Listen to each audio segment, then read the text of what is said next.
Okay, so can you introduce yourself a little bit and what you do and what type of research you do in astrophysics?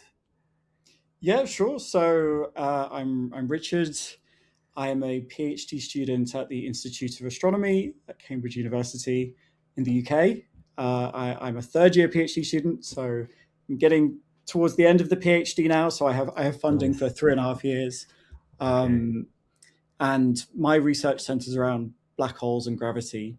And so, in particular, what I'm interested in at the moment are features of the ring down. So basically, what happens is two black holes spiral together, they merge, and then you're left with a final black hole, and that black hole oscillates. And during that very brief window of time, we call that the ring down. It radiates gravitational waves that contain very characteristic frequencies of the remnant object. And so, what I'm doing at the moment is trying to figure out how we can extract those frequencies and what they might tell us about the black hole, properties of the black hole, and that sort of stuff. Okay, wow, that's very interesting. I work on something similar, but we basically we kind of imply quantum gravity on gravitational waves, and we kind of try to model what they mean in the context of quantum membranes existing somewhere in space-time. But I feel like you do more the theoretical background of gravitational waves, quasi-normal modes, right? So I like to I'm interested in a mixture of different things, but I guess Okay. some of my more recent my publications so far have been a little bit more on the statistical data side. But you're right that I enjoy the theory, so I spend a lot of time in the maths department at Cambridge, and um, yeah, I find the theory very interesting. I take a lot of the theoretical physics courses, and I write scripts for PBS Spacetime, so I get to get really into the theory from that perspective as well. So yeah, I like the mixture. It's nice. Yeah, I saw that you wrote few videos for PBS. I was wondering if, like, you're doing research and kind of diving into all these like equations or the data that you deal with, does it ever inspire you in writing these scripts or doing science communication? Like, how do these two come together for you? So it's really interesting actually because at the start these felt like two kind of separate things for me. So what I was doing was very independent from the sort of scripts I was pitching, and that's fine. I mean, it was nice to be doing both, but what I've found Yeah. is as time's gone on and I've started to learn more about the field and I attend more talks and meet more people, suddenly the connections are starting to form.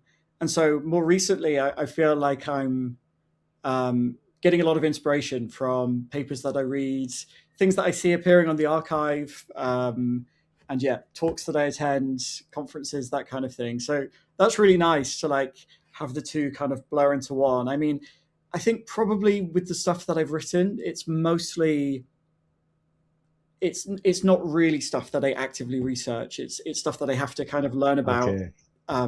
beforehand before writing the script based on papers and Yeah. a bit of background. But yeah, there's always going to be overlap, and I feel like it's fun to Yeah. kind of stay on top of that broad range of things that are happening. And also, as I said before, and I think you're probably the same, I do gravity and black holes, but I mean, I love physics. I love learning about quantum Yeah. field theory, interpretations of quantum mechanics. I've written some scripts on aliens, so whatever's Okay. cool, and whatever sounds exciting to me, I kind of hope other people would find exciting as well. And so yeah, that's really nice. Yeah. I was wondering, this is like something I kind of think about a lot is there's clearly like a huge gap between like reading papers because they're written for like the professionals and the researchers, and then trying to take this paper and then making it accessible to public. So what's your process with that? Like, this is something I struggle with a lot and it's very difficult. To be honest, I struggle with it too. I mean, I think if you're a researcher and you're really in the weeds, you're really deep into the kind of the technical details, you can become a bit blind to the bigger picture and the sort of things that are not going to be Yeah. obvious um, just someone watching a video who doesn't necessarily have that background. And so I always fall into this trap, Yeah. like I'll skim over something and it won't even occur to me that actually this is like really not obvious. So it Yeah. takes a bit of you kind of have to take a step back. And one really good piece of advice that I got recently is to kind of meet the audience where they are. So think about someone who's just like just like been at school or just come back from their job, and that they want to engage with something that you've made. What can you do that kind of hooks them in and gets them on a level where they're already at? Like, don't alienate them from the word go. Like, try and relate to them and try and Yeah. make it about the human experience as well. And that to me is really important, is to kind of have that emotionally resonant aspect. And so, yeah, I mean, it's a little bit audience dependent. So I would say like PBS Space Time is maybe a little bit more for the kind of the real fans of astrophysics and theory, like the people who are like really Yeah. a bit more in that world. Whereas if you're writing, like an article for a newspaper or something, you want to be a bit more general. I think the Yeah. other main thing that I think is, and that is like I really believe, is that to write popular science or to like do this, and this might be something that you understand as well, is like for me, like I have to understand the topic really well myself before I like try and explain it in basic terms, because the trap you could fall into is like thinking you have enough of an understanding that you can kind of convey it to a general audience. But I think like people watching this stuff or like reading these things can pick up if you don't really understand it yourself. And so what I found is that I Yeah. have to understand the paper in a lot of detail to be able to like figure out how to construct the narrative. So that to me is like really important, that Yeah. I properly understand it at a level that I'm happy with before I try and make it understandable to everyone else. I believe there's a saying by Einstein. I think he said, if you can't explain it well enough, then you don't understand it. And I think that's exactly matches what you're saying. It's interesting because I think in academia, there is a lot of, like, I'd say, a thing going around where it's like a lot of researchers might be really talented in doing research, or like a lot of professors, but they're really bad at explaining concepts and doing a good job to breaking it down. And I feel like that's like a very common thing in academia, where I've met a lot of researchers that say physics should be physics and it's complex at its nature, and people have to just get to that complexity of understanding, and there is no way of making it any simpler. And I remember even at some point I was doing this science communication panel at the perimeter here, and I was talking about my experience of making content, and I remember mentioning, like, the audience was primarily quantum physicists. It was for a quantum conference, and I remember seeing, like, at one point I made a video where I explained the math of quantum mechanics in 90 seconds, and they were just laughing. They didn't think it was true. They didn't think it was like doable. So what do you think? Like, do you agree with that? Do you think physics should stay complex, or do you think there's always a way to make anything in physics broken down into simpler, explainable facts? Yeah, it's tricky because if I think about the humanities, I think about my friends who are studying maybe literature or music or history or something like that. They're going into Yeah. just as much detail as we are. But one thing that I've like entertained the thought, and I'm not really sure where I stand on this. So this might be totally off the mark, but there is like always an entry point for things that are in touch with the human experience. So you could be studying the most niche type of music in the world. Nobody's ever heard of it, but we all know what music is, and we know what music Yeah. we like and don't like, and there is something fundamentally human about it. So even when you're in these really esoteric niches and you're studying something, there is kind of like a level that you can, an outsider, that you can enter into. The problem with physics, as you say, is Yeah. like there is the barrier of like a whole other language, which is maths. And sometimes Yeah. maths, like the best way to understanding something as a physicist, as like a practicing physicist, is via the maths. But you run into this Yeah. challenge, which is if you've never learnt the language, then how do you convey mathematical concepts?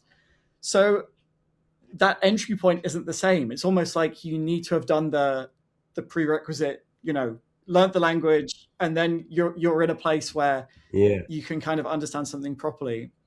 So I guess that's maybe a slight distinction, but Yeah. honestly, I think this is like less of a barrier than people make it out to be, because in my view, I mean, there's lots of reasons why Mm. people do science, and they're all perfectly legitimate reasons. But I think one of the most important ones is that we want to learn about this world that we're in, and it's amazing. Like, it's an amazing place. There is that. I think I've said it before, but Yeah. like this emotionally resonant quality to it. There is a sort of aesthetic appreciation for the natural world, and that's something that everyone can understand. And so I think that is the entry point for doing science Yeah. communication. I don't claim that I always am able to like achieve that kind of that platonic ideal, but I think that's what we should be aiming for. We're not. It's not always about explaining the technical details. I mean, that can be nice, and there's a good time and a place for that. But it's about being like, why should you be interested in this? Why is this important? And how does it connect with our experience? And if I think back to, like when I was Yeah. getting into science when I was a kid, and like the books I was reading and the media I was engaging with, I wasn't always understanding every detail, but I could see that there was something bigger than myself. There was some kind of almost like spiritual quality, maybe almost, but like there was something important and special about it. Yeah. And that like resonated with me on a human level. And I think that's often the goal. Yeah, I agree with that a lot. I think, like, I hear a lot of students that come up to me and they would tell me that like they struggle a lot with the math, and it's not like natural to them.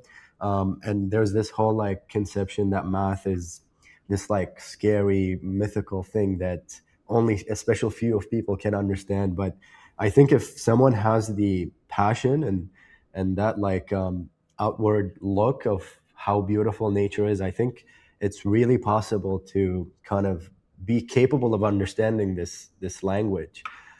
This reminds me of a story by Lee Smolin, if you know him. I remember reading it in a book, and he was explaining how he got into physics. And he was like, I was waiting. I think he was like a teenager waiting for a date with a girl, and he got stood up for the date. And then he was like, he picked up a book somewhere or something. He read something, and he read something about physics, and he said like wow, this inspired me so much that goes beyond any human emotion and any human thing that happens on this earth. And it was this experience that got him into physics, which makes sense. I agree with it a lot. It's something that goes beyond any human thing on this earth, and that's something very beautiful to look forward to. But circling back, you mentioned that math is a language. I want to get into that a little bit and kind of bringing that old question back of, is math discovered or invented? What are your opinions about this? Yeah, so I don't know again if I have a really strong opinion on this. It's definitely something I've thought about. Um, I can't remember off the top of my head the name of who wrote the essay called "The Unreasonable Effectiveness of Mathematics." It was Eugene Wagner. Yeah, Yeah, that's right. Yeah. So this is the thing that always gets me, which is there is something like that we kind of take for granted here, but is incredible, which is we've come up with a language. So let's say we're in the invention camp and we say that maths is purely invented.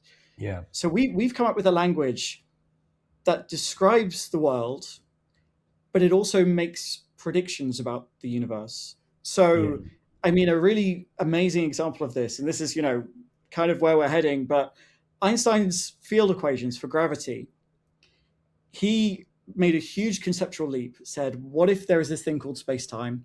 And what if gravity is due to the curvature of space time? Which is hugely amazing. He comes up with this theory of gravity, and suddenly we're able to explain all of these phenomena. We're able to make all of these predictions with an incredible amount of accuracy. Then a few years later, Schwarzschild comes along on the front lines of the First World War, and he writes down a solution for a black hole. And this is just a really simple solution that satisfies the Einstein equations. It's arguably maybe the second, third simplest thing that you can write down, but still, a huge intellectual feat. I think even Einstein wasn't sure, whether we would find exact solutions to his equations. And then 50 years, 60 years later, we discover that these are real life things. And I think there is something very mysterious going on there if you believe that maths is just invented. Yeah. So I'm kind of inclined to say that there is something deeper going on. And in some sense, we are probing something real. There is some ontological, there is something real about maths that actually Yeah. exists in the universe. Um, but I don't know. I think maybe we have a way of representing maths. We have a way of representing some kind of code or some kind of language that the universe is built from. And maybe there is a distinction there between kind of our representation of this code and the code itself. But Yeah. yeah, I think beyond that, I'm kind of torn, really. I don't know. What do you think? I remember I read a little bit in this article you mentioned on the unreasonable effectiveness of mathematics. And like for the longest time, I was thinking, like my opinion was that math is discovered, like the relationships between the symbols are something that we discovered, but the symbols themselves that we use in math are invented because it's just a way of communicating those relationships. And the equal sign is like the most important symbol because it ties two different things together. But when I read that article, it was very convincing, even though Wagner wasn't like kind of saying, "Oh, I believe that math is totally discovered." He was just kind of hinting at it a little bit, and he mentioned few examples like the use of complex numbers in quantum mechanics, and how like in history they were just there in math and people didn't take them seriously, and then after a while, like after so long, they became fundamental in quantum mechanics and they work really well, and quantum mechanics relies on them heavily. So he mentioned also, like when you mentioned the Einstein field equation, he talked about how tensors and manifolds come into play with general relativity. And these were initially just mathematical concepts that became really useful to physics explanations and describing phenomena in the universe. So it's kind of, he mentions that it's, if math wasn't discovered, then it would be a miracle that these actually work and they describe nature so well with so much accuracy.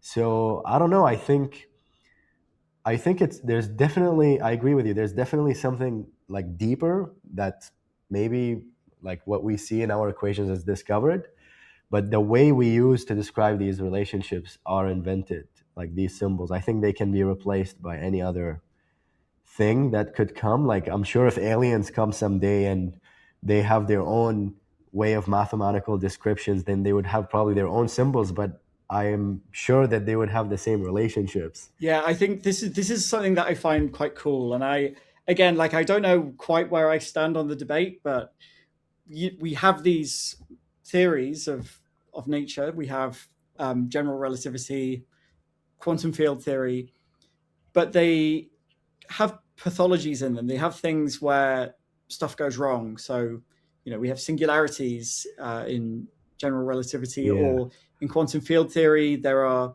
issues with infinities. Sometimes you can renormalize things, sometimes you can't, which is why we're struggling to come up Yeah. with a theory of quantum gravity. I think one really cool idea to entertain is this possibility that aliens might one day visit the Earth. And they say, and I'm stealing this quote from someone else, and I can't remember where I heard this. I think it was maybe on a podcast or something, or on Instagram. But it's, they might come to Earth and be like, why are you expressing quantum field theory in this way? This is like the worst possible representation of it.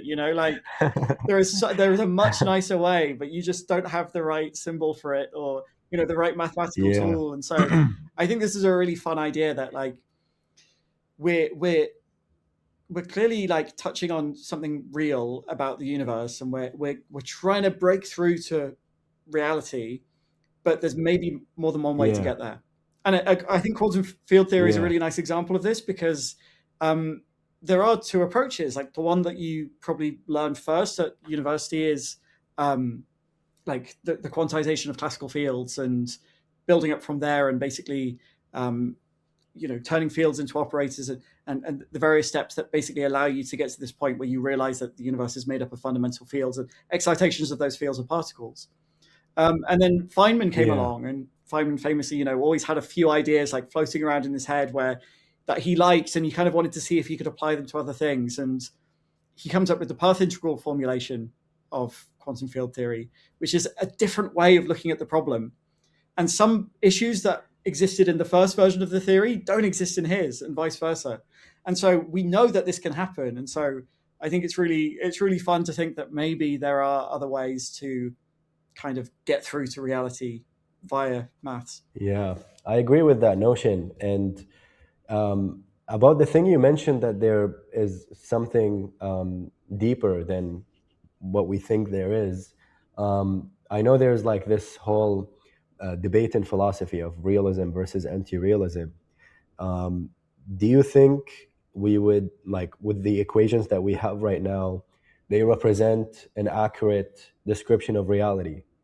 Do you think, like, what do you have to say? Oh, you see, so this is where I think the argument gets quite interesting. And so we can kind of go way back to basics and think about something Yeah, that maybe, a lot of people will have done in school, which is like a pendulum, for example, like a simple, the harmonic oscillations of a pendulum. So yeah, that takes on a really simple formula. There's a really simple mathematical equation that represents that, but it's only valid for small angles.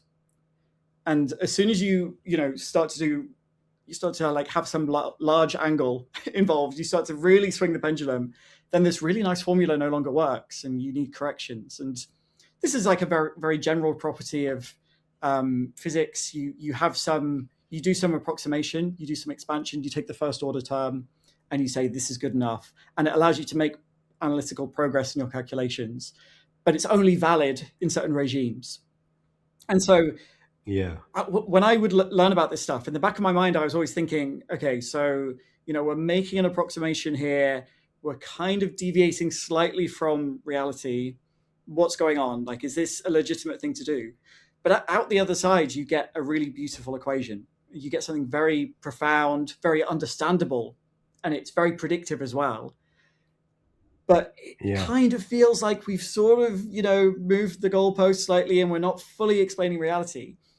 But then at the same time, I'm really drawn to this idea that there is like an aesthetic quality to mathematics, and we should be paying yeah, attention to things that are simple and I guess like beautiful and that don't require all of these corrections and higher order terms.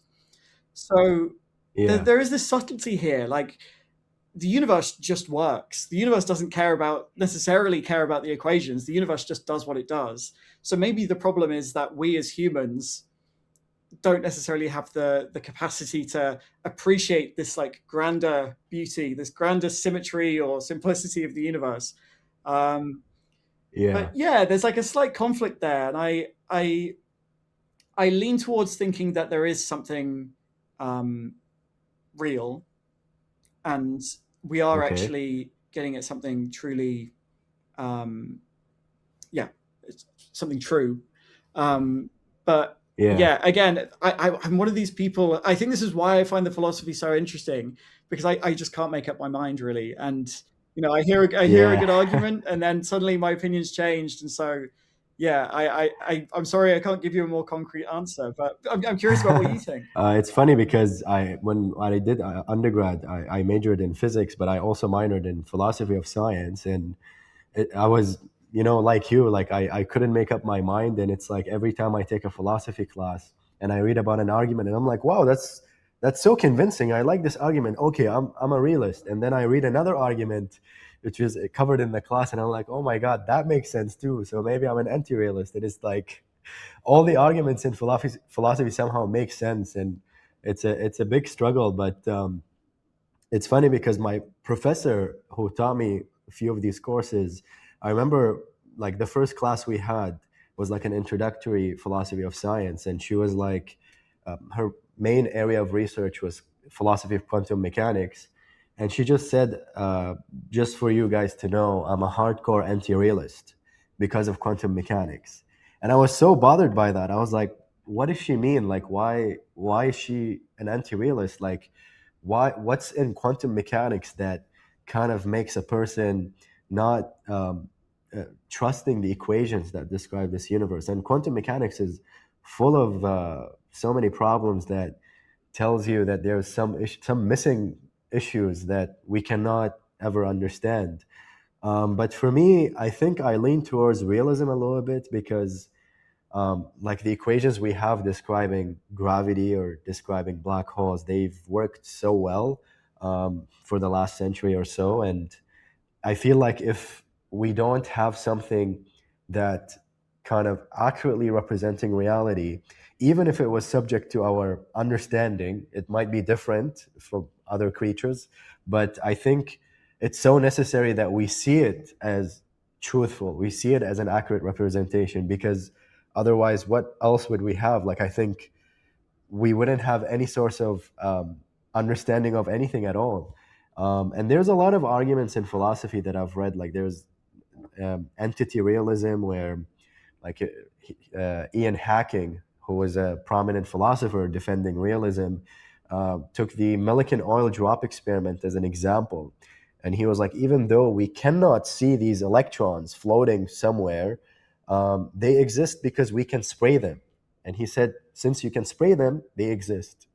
So it's just by seeing these effects of black holes, like the gravitational force or the electrons behaving in a certain way, then they have to exist. These equations have to represent reality.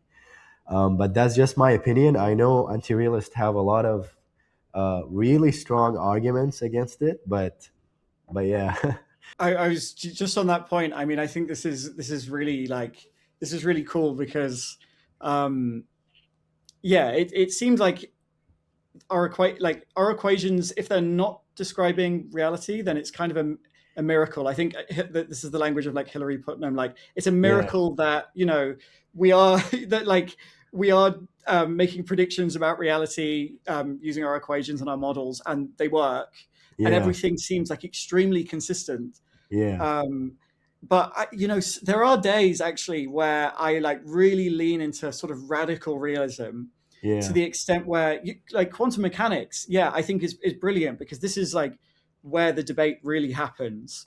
But quantum mechanics is fundamentally like about vectors in a Hilbert space, yeah, and so there's sometimes there might come a point where we have to ask ourselves, do we think that the universe is just a vector in Hilbert space? Are we like willing to concede that all of this is somehow just this like very abstract mathematical object in this abstract mathematical space? yeah, And I go both ways, but sometimes I'm like, yeah, I think the wave function is a real life thing. Like it exists. It's not simply a tool that we use. Yeah, I think it's really cool, and like if people are interested in this stuff, like quantum mechanics is the place to be because yeah. you're right. There's still so much debate. It's unresolved. What do you think of like quantum mechanics in the context of quantum gravity? Like I know a lot of people, because of the issues of quantum gravity and how hard it is to make predictions, a lot of people argue that quantum mechanics is incomplete, and a lot of quantum physicists argue gravity might be incomplete. But what do you think of quantum mechanics? Because it has so many problems, like the observation or the measurement problem.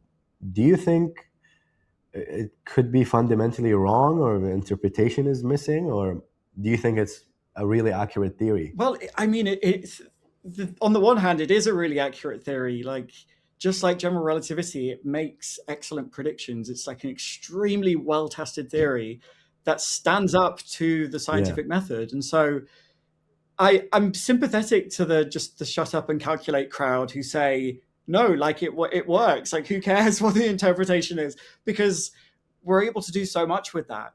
Um, but I don't think I can ever fully be on that team because I think if we're gonna make progress in theoretical physics and foundations of physics, we have to look at the places where there are paradoxes or there are things that don't fully sit yeah, right with us, that don't fully make sense.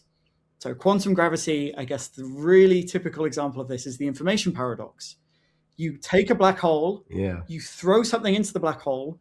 Quantum mechanics says that you should have unitary evolution, probability should be conserved. In other words, information shouldn't be lost from the universe.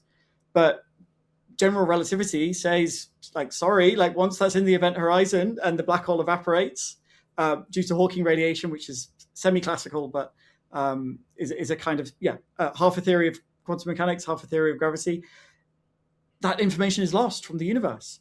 And if we're going to make progress, I think this is where we need to start looking. And I would include the interpretations of quantum mechanics in that bracket.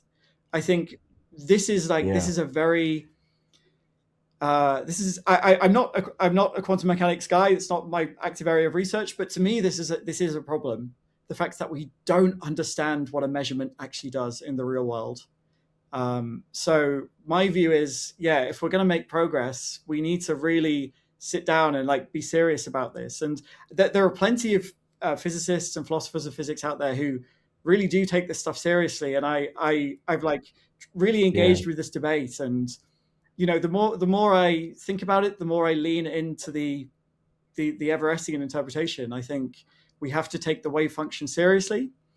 And if we take the existence of this abstract entity that evolves over time seriously, the most natural outcome for me is to say there is no wave function collapse. The wave function just evolves according to the Schrodinger equation.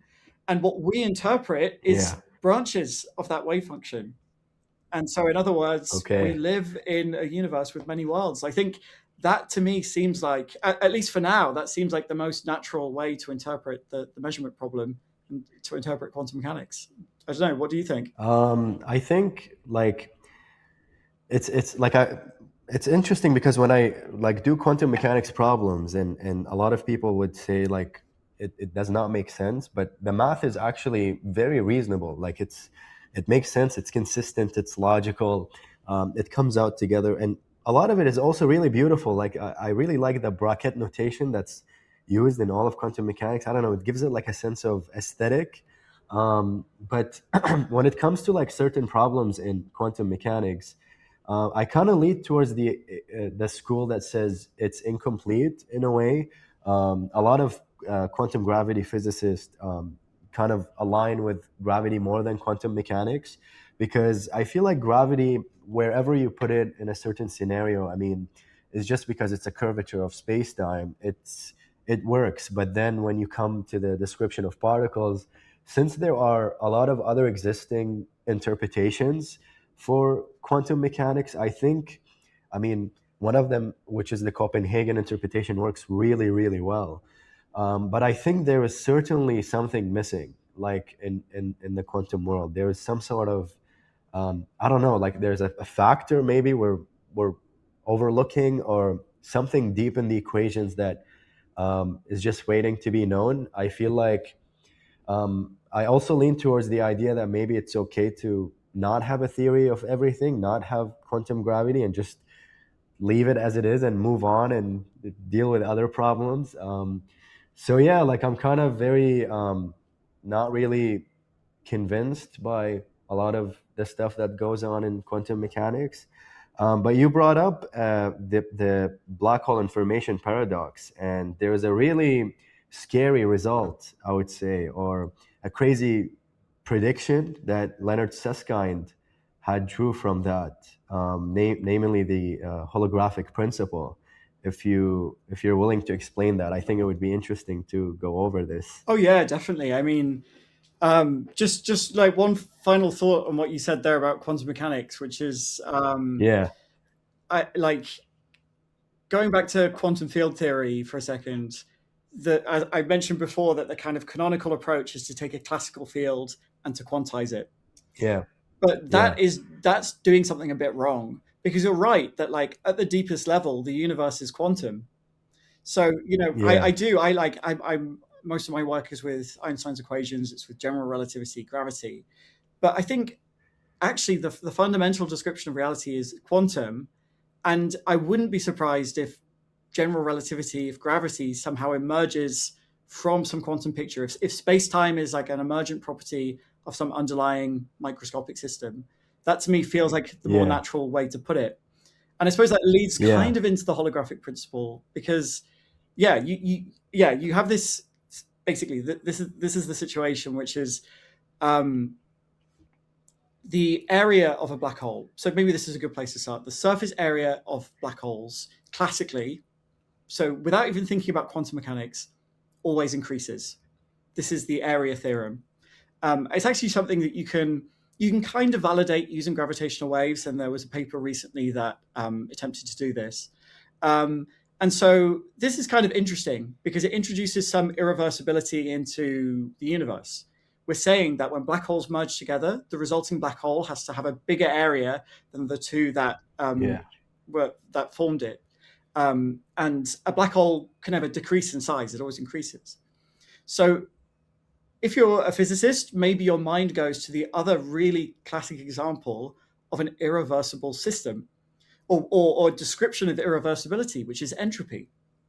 So Yeah. entropy in a closed system always increases. Things become more disordered over time. As it turns out, I think this was Bekenstein who showed this originally. Before we had any idea that black holes might have quantum properties, I think Bekenstein said, hey, like this is kind of interesting, right? Like we have entropy, we have black hole area. Maybe those two things are connected.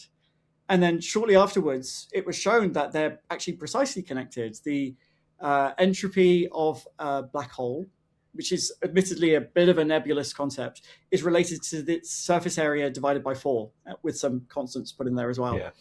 So this is slightly interesting because there is a way that we can associate entropy with information. And again, this is a little bit hand wavy here, and we're just we're skimming over some details, but hopefully this kind of gives a flavor of the problem. Maybe we can fill in some of the details as we go along. But entropy is Yeah. related to information. So what we're saying is that information is related to the area of a black hole, not the volume. Intuitively, we feel like the volume of a system is what encodes stuff about it, but it's actually the area. So it's in some sense there is like a two-dimensional surface that is telling you everything about the three-dimensional object. So how can this be Yeah. the case that a lower dimensional thing is somehow able to encode a higher dimensional thing? And this is where we start to get this idea of the holographic principle. So there's this slightly weird notion that information is somehow encoded Yeah. on the surface area, on the area of an object, on a lower dimensional, an n-1 dimensional surface. So first of all, this is like kind of just conceptually quite weird. Yeah. But of course, then the question becomes, like how generalizable is this? Is this a general feature of the universe that somehow three-dimensional properties or four-dimensional or n-dimensional can be encoded on n-1 dimensions? And this is the origins of the holographic principle. So yeah. Yeah. I think like kind of explaining this further, which is when there is some information encoded on the surface of the black hole, that would mean, as I read in some like pop science article, that it could exist a whole other me inside the black hole that is two-dimensional, and what I am here is a 3D projection of that real 2D thing that lies inside the black hole, which could be a very generalized case for the whole universe as well. So that's kind of like a very mind-bending thing, which is like a wonderful result of the whole problem or the information paradox. But I mean, it's still like an ongoing issue, and like my research kind of deals with the information paradox a little bit because we work on trying to basically decipher the singularity by assuming a firewall or a fuzzball or graph stars, all these like quantum gravity paradigms, and then test them through gravitational waves and make predictions. But it's still a very like heated field. There's a lot of ideas there, and there's a lot of things going on. But I remember just before we started, you said that you had a book by Stephen Hawking, I believe.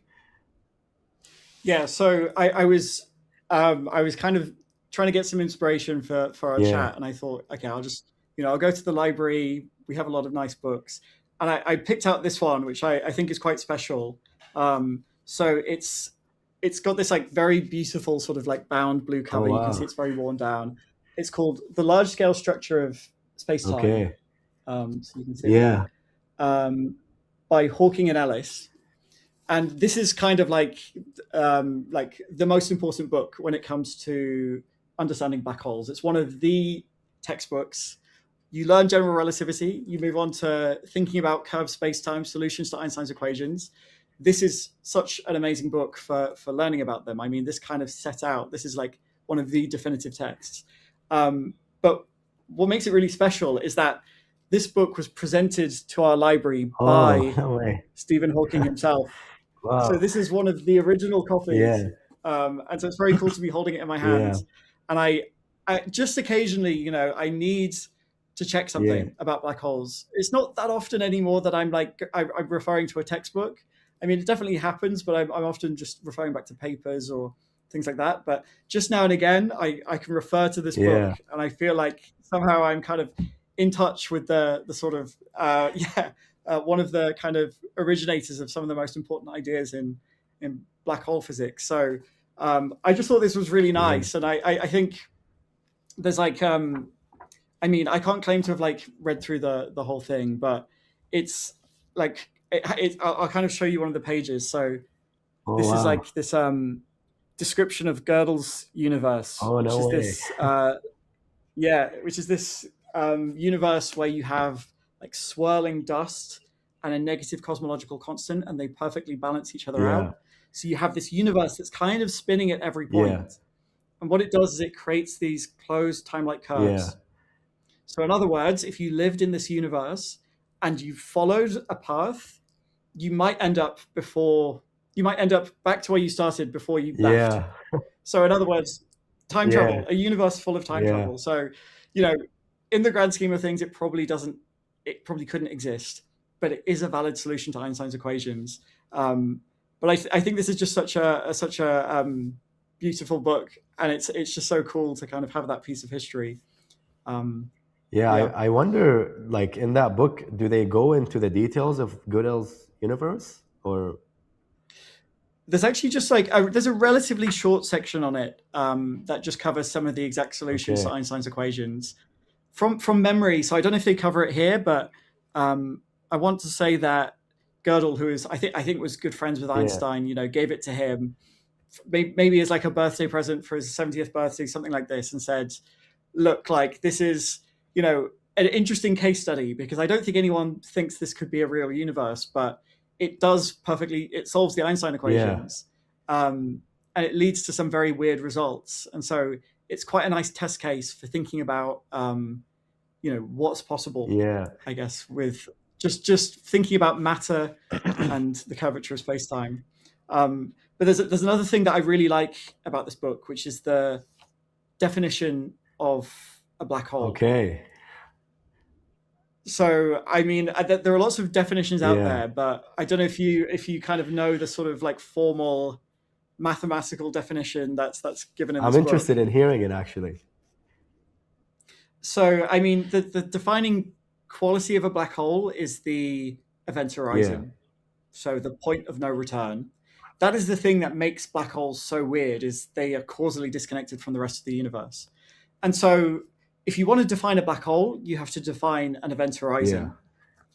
And so naively, or if you've heard of black holes and you've seen pictures from the Event Horizon Telescope, you know what they look like. You can imagine there is some surface out there that beyond which you will never return. Light falls in, but nothing comes out, and that should just be some boundary in space-time. But the definition given in Hawking and Ellis is for an event horizon is something like the boundary of the causal past of future null infinity. Okay. So that's a slightly convoluted definition. Basically what it's saying is if you were to shoot light rays out in some universe in an infinite amount of time, like over the course of the entire universe, in this infinitely big universe, eventually those light rays would reach a place called future null infinity. Okay. So it's this kind of like, it's this place where light rays go to die. what the definition is saying is there is some boundary to that region where light rays never make it out to infinity. And so that's how the event horizon is defined. Okay. So the reason I think this is kind of like a cool definition is it was the inspiration for a recent script that I wrote for PBS, which is it leads to some kind of weird problems. Okay. And I think like a really nice case study of this is basically the statement that an event horizon might be forming around you as we speak, but you wouldn't know because the black hole isn't there yet, in some sense, Okay. which is slightly contradictory. But it's this sense in which the event horizon knows about a future black hole before we can even know about it. Yeah. And so I guess one way to think about it is if you imagine you have this big collapsing shell of Yeah. radiation and you're living in the center, this radiation collapses in. Eventually, it's going to form a black hole. Yeah. But at this point in time, it hasn't yet formed the black hole. And imagine that you're at the center and you maybe like shine a laser out into the universe. That laser travels outwards, the radiation is traveling inwards. And let's say that the radiation crosses the Schwarzschild radius Okay. and forms and forms in the sort of classical sense, in the traditional sense, a black hole before the laser beam, the pulse of light is able to Yeah. leave. So you can imagine what happens is this light is traveling outwards and then it gets trapped. So what that actually means, according to this definition of black holes, is there was an event horizon around you the whole time because that light is never able to Yeah. leave. And so in space time, we're not just dealing with space, we're dealing with four-dimensional space time. The boundary of the causal past of future null infinity already exists and it's already around you. So you're already trapped behind the event horizon before the black hole even, kind of properly existed, although that's not quite the technically precise language. And so, I mean, the reason for mentioning this is because, it's like one of the reasons why I got this book out was to check this definition. But it's an example of a teleological property. So a horizon is defined in this teleological sense, where it's defined by its like end purpose. So something that happens way off in the future when light rays eventually reach future null infinity. And so it's kind of this interesting philosophical problem in a way, which is you have something that is defined throughout the whole of space-time. And so there will be black holes that haven't formed yet, but in some sense, the event horizon is an object that exists throughout four-dimensional space-time. Yeah. And this is like a really cool concept that is quite hard to grapple with, and it kind of goes against our intuitions, but it means that there is no such thing as a local definition of an event horizon. Wow. There's no such thing as a local definition of a black hole.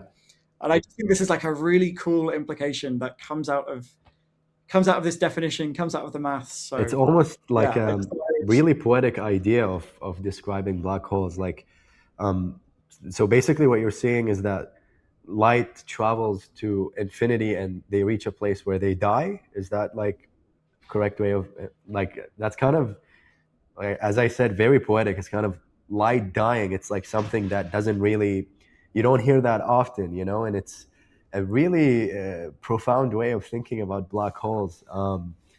But it's interesting, kind of like the whole definition of black holes and how they came to be. And I know, like, because you mentioned Gödel and Einstein, and Gödel presented to him his solutions of his universe, and I was wondering, like, what would Einstein's reaction be? Because it's funny, I was reading Einstein didn't like the idea of black holes. He hated the idea of singularities being present in his theory, and he managed to figure out a way with Rosen to kind of solve the singularity, replace it with something else, and the Einstein-Rosen bridge was created, and that's how the idea of wormholes came to be. And it's interesting how Einstein is kind of like, he like liked some things and he hated some things, and out of his hate came like really interesting stuff. And I think that's like the quest of science. It's just like a lot of physicists, a lot of the time, the way I think about it is there's like being in academia and all, it's like I've seen so much ego in physics. There's like so much strong opinions, so many strong opinions towards like what's real, what's not real, what's a good theory, what's a bad theory. And I think that's something really, really important, because it's that ego and the deep intuition that you have that leads you to possibly the truth. In a lot of other cases, just a nice theory and that kind of try to solve some problem. Um, but yeah, like, what do you think of the future of physics? What's like, what are you excited about in like the next 10, 20 years to come? Yeah. So, I mean, I think this is like such a nice way of putting it. And Einstein is kind of this like mythological figure in some ways. You know, he was an actual Yeah, guy, but and he was a scientist, and so he everything is framed through the philosophy and the science at the time. yeah, And obviously he's not around anymore, and so but because he's like taken on this status as like the figurehead for physics, we talk in these yeah, like very definitive kind of concrete terms about what he thought, what he liked, what he didn't like. But he was a brilliant scientist, and I suspect his perspective today would be totally different to what it was 100 years ago. But I mean, what's amazing is that we're still doing tests of gravity, and his theory still works. yeah, We've not found a crack in his yeah, theory yet. Like it's so he really like has that legacy of his theory of gravity. And I mean, that's not the only thing he did. So this is a bit of a tangent, but he did special relativity. He was yeah, involved in like the photoelectric effect, all of these other bits of physics that he did as well. Brownian motion. But yeah, I mean, the main thing is general relativity. So um, I think probably the thing that I'm most excited about, you're right that like we shouldn't just be focusing on quantum gravity, like an ultimate theory of everything. There are yeah, so many other questions out there, and there are so many stepping stones. There are so many ways to get there. I don't think we should necessarily pump all our resources into some abstract theoretical model that we think is going to unify everything. So I'm not a complete hater of string theory or loop quantum gravity. I think there's a lot of merit to looking at these theories, but my yeah, perspective as a physicist and who's someone who is interested in using observational data and measurements of the actual universe, my view is always that we should remember why we're doing it. Like, remember what all of this is for, and it's ultimately to understand this particular universe better. So, what am I excited about in the next 10 years? Basically, better observations, more data, more opportunities to see Einstein's theory breaking, our other theories breaking. Maybe yeah, our cosmological model, lambda CDM. We're starting to see yeah, signs. I mean, very tentatively, and I may be a little bit skeptical of this, but tentatively, we maybe see evolving dark energy out there. So maybe these are cracks in our cosmological models, the sort of the standard model of cosmology. Um, but observations of black hole mergers and of neutron star mergers as well. Future telescopes like LISA, the space-based yeah, mission, which will be these yeah, three telescopes in free fall around the Earth that will measure gravitational waves. Other ground-based detectors as well, so like Einstein Telescope or Cosmic Explorer.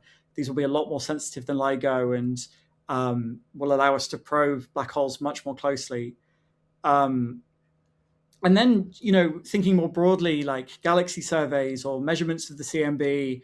There are so many different avenues, and actually the other thing that I'm really excited about that I think kind of gets neglected a bit, if you do astrophysics, is we often look up and look into yeah, the universe, and we've been able to do that now with just unprecedented detail, and we're able to see things that were just impossible even 10-15 years ago with gravitational waves. But sort of laboratory experiments, tabletop experiments, atom interferometry, experiments involving supercooled substances that we can use to test all of these interesting quantum properties. We can use to test gravity. There are so many avenues here, and I think as time progresses, we'll realize more and more that we're able to do things that we've never been able to do before. And it's never going to be. yeah, I don't think we're going to get a clear-cut answer. I think, one thing that I've realized, especially recently, is like with a lot of these experiments, there is always going to be some wiggle room. So, we might yeah, measure some quantum property of gravity, But a lot of the times you run into this problem where what looks like quantum gravity could actually just be semi-classical, which means you have quantum matter but classical gravity. And so there's Yeah. always going to be these kind of these holes to patch over, or these extra steps that we can take. And so I'm not really sure what to expect. I don't know if we still live in an era where paradigm shifts are possible in science. Mm. It might be Yeah. purely incremental, but I don't think that's necessarily a bad thing. Yeah. But who's to say? I mean, if you believe in the kind of traditional philosophy of physics, maybe we're long overdue for a huge paradigm shift. But yeah, I Yeah. don't know where that's going to be. Yeah, I don't know. Yeah. I actually like this answer a lot because I agree with it as well. When I was reading about Gödel's incompleteness theorem, and I remember Gödel was saying that it's okay that there is things that cannot be proven. It's okay that knowledge might be limited in the context of philosophy because it gives us more freedom, more room to actually discover things and try to kind of have that sense of persistence towards unraveling the mysteries. Even though we don't get anywhere, it's that just satisfying feeling of trying to ponder and ask the right questions and maybe find good answers along the way. So I think that's like a very interesting way of looking at science as a whole. But that's everything I have for you. I appreciate coming to this interview, and I really hope at some point down the line we meet again. I think there's a lot of other topics that we can cover and discuss. But do you have any final thoughts you'd like to add? I mean, just to say, yeah, like thanks so much for inviting me. I love watching your videos, and Thank you yeah, very hopefully we much. can stay in touch, and yeah, maybe I'll visit you, or you can visit me one day. That would be nice. But Yeah, I think yeah, just to touch on that final point, I think one thing that um, I always think about, and I think is sometimes neglected a little bit, is that the difference between maths and physics, the difference between maths and science, is in maths, you can prove something definitively. You can write down a proof yeah, that is watertight. And that with the exception of the axioms on which maths is built, but that's like a topic for another day, you can say something definitive about this framework that you have. yeah, Physics is ultimately an inductive science. Okay, so we don't yeah, prove things in physics. We just become more confident over time. But I don't think that's a weakness. And it goes back to what we were saying at the beginning. Like if you say that's a weakness and that we can't learn anything about the natural world through induction, then we all have to become yeah, solipsists. We have to believe, that the only thing that we can trust is our own, experience inside our heads, and we can't trust anything else. yeah, I don't think that's practical, and I don't think that's useful. I also don't think that's true.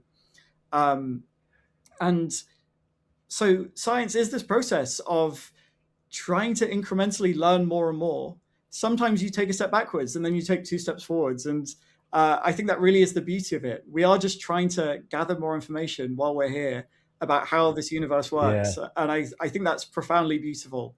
And I think it's very, very special. yeah. So, yeah, I'm excited about it. And I feel very lucky to do what I do. Yeah, there's a lot of things to uncover, and I think it's the most meaningful thing. It's like we're like meaning-seeking creatures in this like vast, meaningless universe, and I feel like trying to understand where we are and trying to understand ourselves is something that gives us the most amount of meaning. So I appreciate you being here, and Yeah. hopefully we meet again sometime. Thank you so And much. thank you Thanks. very much.